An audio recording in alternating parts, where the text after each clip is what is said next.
নমস্কার বন্ধুরা বন্ধুরা আজকে টিউবলাইটের দেখুন এই যে জায়গাটা আছে এখান থেকে স্ট্রিপ বার করা হয়। স্ট্রিপটাকে এমনি করে টানবেন, দেখবেন বেরিয়ে যাবে। এই লম্বা স্ট্রিপ আছে।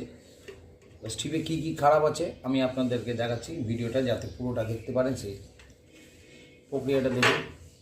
আমি চাইছি একটুখানি যাতে ক্যামেরাটা ফুল স্ট্রিপটাকে ধরা যায়, সেই চেষ্টাই করছি। যদি এখানে হয় তো সম্ভব, ঠিক আছে, যাতে আপনারা ফুল ভিডিওটা ভালো করে দেখতে পারেন।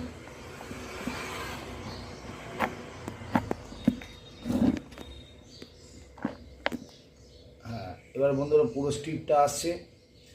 স্ট্রিপটাকে দেখুন, এমনি দুটো হাতে তার নেবেন।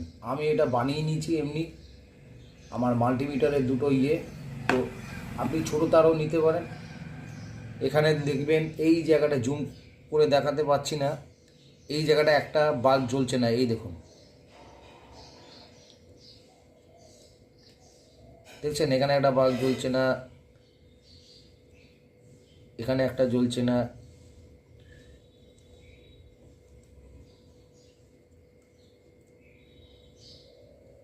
এখানে জ্বলছে না,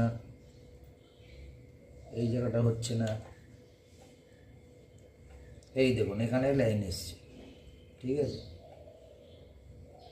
তো বন্ধুরা এই স্টেপটায় দেখতে পাচ্ছি আমি অনেক কটাই কাটা আছে।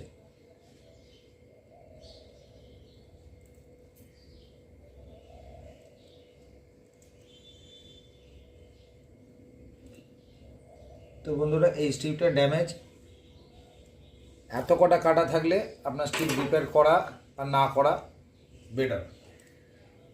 তো বন্ধুরা দেখুন আমার কাছে অনেকগুলো স্ট্রিপ আছে।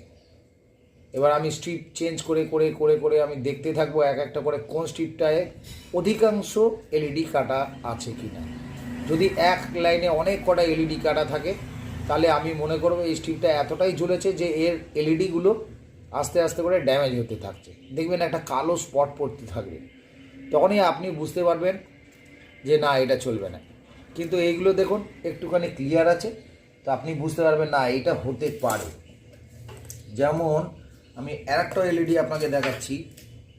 এই দেখুন এই নিচেরটা আর উপরটার মধ্যে একটুখানি তফাৎ আছে, একটু ক্লিয়ার আছে। তো এই রকম এলইডিগুলো যেগুলো ফ্রেশ, দেখবেন এখানে কালচে ভাব নেই এলইডিগুলোর মধ্যে। তো আপনারা বুঝতে পারবেন যে হ্যাঁ এইটা হতে পারে।